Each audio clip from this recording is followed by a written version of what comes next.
Ang pagpupulong po ni President Xi at ni President Biden nagpapakita na sa panig mismo ng dalawang nag-aalitang nagigiraang pinakamayaman at pinakamalakas na bansa sa daigdig ay binibigyan nila ng kalagahan yung pag-uusap at pagpamimenta na nga ng open lines of communication.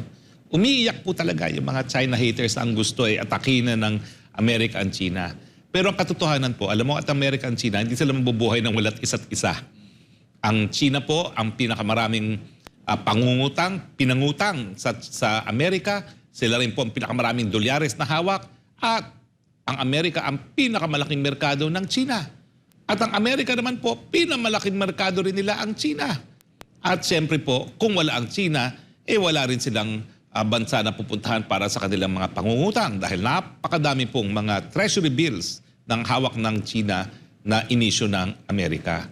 So, naggigirian sila pero ang katotohanan, hindi po sila po pwedeng mabuhay ng wala ang isa't isa. At kapag sila yung nagyera, alam nila, warak ang kanilang kaparehong ekonomiya.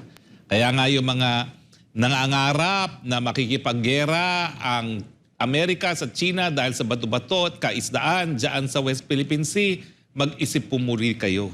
Dahil walang halaga po sa Amerika ang mga bato-batong yan.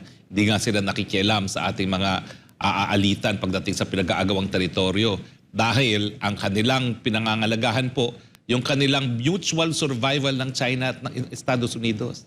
Napaka-interdependent po ng kanilang ekonomiya na kung sila talaga ay magpapatuloy sa gera, pareho silang sesemplang, pareho silang babagsak, pareho silang maghihirap. So dapat pong pananaw natin mas malawakan. Ha? Huwag niyong isipin ang palibasan ng ako si Uncle Sam, talagang tutugunin niya at ang kanyang pangako. Hindi po. Mas importante pong di hamak ang relasyon ng Amerika sa China kaysa sa relasyon ng Amerika sa Pilipinas. Tayo po importante dahil kapag talagang nagkaroon ng putukan, kinakailangan nila ng unsinkable submarine at yan po ang Pilipinas.